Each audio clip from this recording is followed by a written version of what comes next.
చేయాల్సి ఉండే. ఇప్పుడు నీకు ఎవరు ఇష్టం లేకపోతే నేను వేయదలుచుకోలేదు అనే ఒక ఆప్షన్ కూడా ఉంది ఓటింగ్ విషయం.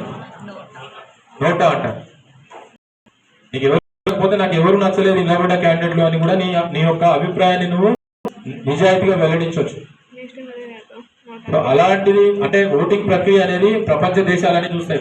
మన దేశము ప్రపంచంలో అతిపెద్ద ప్రజాస్వామ్య దేశం, మీకు తెలియదు. ఇప్పుడు ఈ ఎలక్షన్ లో జరగబోయే ఎలక్షన్ దాదాపు అంటే 99 కోట్ల మొట్టమొదటిసారిగా కోట్ల మైలు రాయి మనం దాటబోతున్నాం. అంత పెద్ద దేశం ఇది. సో అదే ఎవరికి వాళ్ళు నేను వెయ్యలేదు అనుకుంటే 99 కోట్లకు వస్తుందా?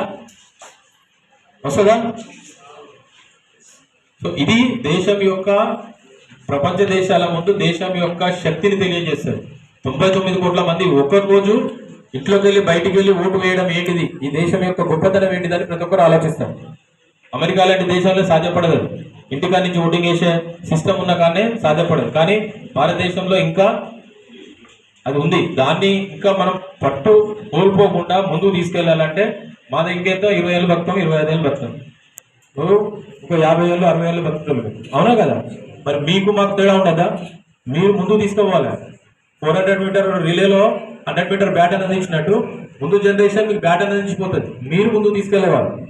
సో మీరు ఫస్ట్ డిసిప్లిన్గా మీరు దీని గురించి అవగాహన చేసుకొని మీరు ఇంకో 10 మందిని జాగ్రత్త చేయాలనే ఒక ముఖ్య ఉద్దేశంతో ఈ సమావేశానికి వచ్చాను. లేకపోతే నాకు ఇక్కడికి వచ్చే సమయంలో నేను ఇంకా చాలా వ్యవహారాలు చక్క పెట్టుకోవచ్చు నా ఆఫీసు. అర్థమైంది కదా?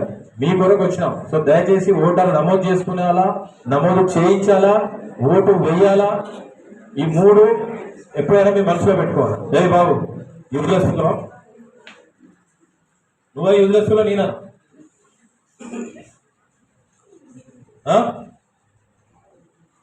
Have some manners. ఆ మొబైలే నాశనం చేస్తుంది మనిషిని.